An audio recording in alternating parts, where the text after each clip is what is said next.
Assalamualaikum warahmatullahi wabarakatuh. Selamat pagi, bertemu lagi dengan Pak Septa di mata kuliah Historical Content Creator. Kali ini kita akan membahas bagaimana membentuk sejarah melalui sebuah karya. Dari foto ini, apakah teman-teman familiar ataukah teman-teman tahu siapakah dia? Jadi mungkin teman-teman perlu searching di Google atau mungkin di foto untuk mengetahui siapakah dia sebenarnya. Apa itu historical content creator? Pembuat konten dari cerita masa lalu yang menghasilkan karya yang berdampak besar pada perubahan dan budaya. Jadi kita melihat bahwa sebenarnya historical content creator itu adalah seorang pembuat konten di mana konten itu berasal dari cerita masa lalu yang menghasilkan karya di mana karya itu berdampak terhadap peradaban dan budaya. Apa saja historical content creator itu? Seperti contoh bisa penulis, seniman, pemikir, jurnalis yang menciptakan konten untuk masyarakat mereka. Nah, tokoh-tokoh historical content creator itu jangan diasumsikan adalah tokoh-tokoh modern teman-teman semua.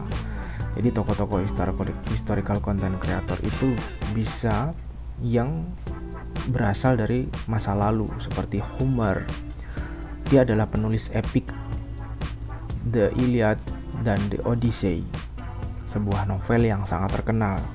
Kemudian ada juga Leonardo da Vinci, seorang penemu, juga pelukis, serta penulis catatan. Adapun tokoh-tokoh historical content creator itu ada William Shakespeare, sebuah penulis drama dan puisi, serta ada Johann Gutenberg sebagai penemu mesin cetak, di mana dengan adanya mesin cetak ini memungkinkan buku itu tersebar luas di seluruh penjuru dunia. Serta ada sebuah penulis algoritma komputer pertama, yakni Ada Lovelace. Ya, jadi ini adalah tokoh-tokoh dari historical content creator yang teman-teman itu perlu ketahui bahwa sebenarnya mereka ini adalah tokoh-tokoh historical content creator teman-teman semua. Nah, media yang digunakan historical content creator itu adalah apa saja yang perlu kita gunakan agar kita bisa menjadi seorang historical content creator. Yang pertama dan yang utama adalah manuskrip serta naskah. Dengan adanya manuskrip dan naskah, maka kita dapat merekonstruksi masa lalu sehingga masa lalu itu menjadi enak, menjadi mudah untuk dipahami di generasi masa sekarang. Adapun yang kedua, mungkin karya seni, lukisan, patung, arca, bahkan candi. Berikutnya ada buku dan koran. Teman-teman jika menemui sebuah tulisan yang ada di koran berkaitan dengan sejarah, bolehlah itu teman-teman gunting, kemudian teman-teman gunakan sebagai bahan untuk membuat historical content creator. Adapun selain manuskrip, karya seni, buku, dan koran, teman-teman bisa juga menggunakan pamflet atau brosur. Nah, pamflet serta brosur ini secara tidak langsung dapat mengetahui bagaimana kondisi kehidupan sosial masyarakat yang ada pada masa lampau. Dan yang paling penting adalah karya ilmiah. Dengan menggunakan karya ilmiah, kita jadi tahu penelitian terdahulu berkaitan dengan apa yang akan kita bahas atau konten apa yang akan kita bahas.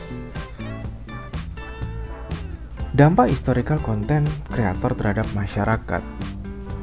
Yang pertama ada revolusi pengetahuan, di mana Gutenberg itu memfasilitasi sebuah gerakan yang sangat terkenal di Eropa, yakni gerakan Renaissance. Kemudian ada juga Voltaire, di mana dia itu mempengaruhi revolusi Prancis melalui tulisan-tulisannya, di mana dengan tulisan dari Voltaire itu berdampak terhadap perubahan sosial dan budaya yang ada di masyarakat Prancis. Kemudian teman-teman berikutnya bisa kita lihat bahwa perkembangan teknologi itu juga merupakan dampak adanya historical content creator terhadap masyarakat, di mana Leonardo da Vinci itu merintis ide-ide tentang teknologi modern sehingga mulai dikembangkan kamera, kemudian mulai dikembangkan adanya buku, percetakan dan sebagainya. Nah, yang keempat adalah evolusi sastra dan seni. Shakespeare dengan tulisan-tulisannya, dengan novel-novelnya itu sangat mempengaruhi budaya global. Dan saya yakin sampai sekarang tulisan-tulisan Shakespeare atau novel-novel Shakespeare itu masih sangat disukai oleh beberapa kalangan, teman-teman.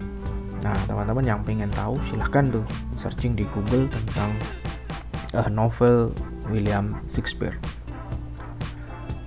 Nah, berikutnya adalah evolusi historical content creator dari masa ke masa.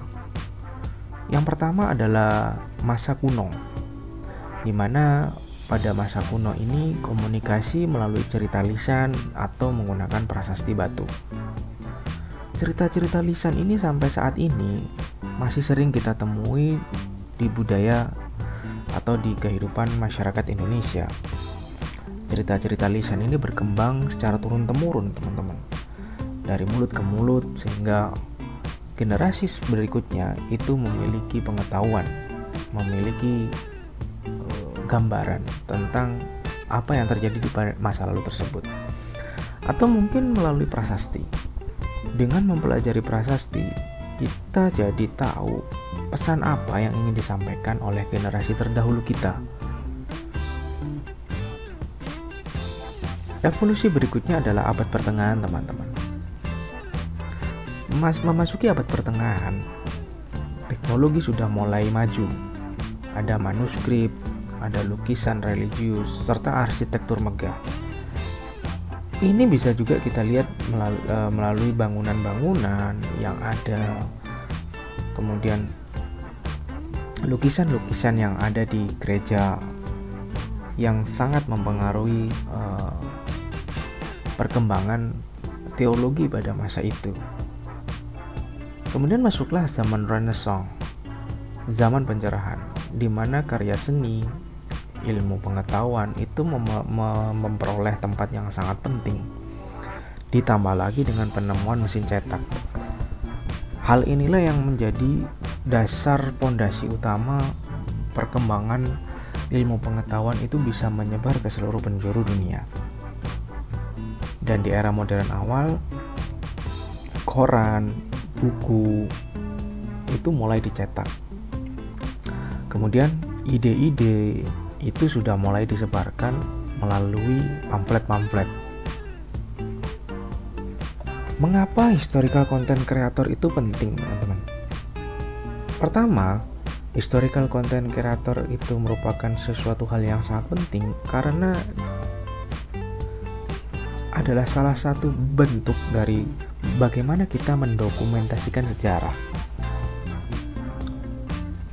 Nah, mendokumentasikan sejarah itu adalah merekam sebuah peristiwa besar, dan itu sangat mustahil untuk diulang. Di istilahnya, sejarah itu adalah ain malih, teman-teman. Terjadinya hanya sekali. Kemudian historical content creator itu penting karena membentuk sebuah identitas budaya. Nah, karena karya-karya mereka itu membentuk nilai-nilai masyarakat. Teman-teman perhatikan sekarang di sosial media, baik di Instagram atau TikTok, apa yang menjadi identitas, apa yang menjadi budaya, itulah yang mereka gunakan untuk membentuk sebuah nilai-nilai yang ada di masyarakat. Nah, yang ketiga, teman-teman, historical content creator itu penting karena dapat memajukan ilmu pengetahuan.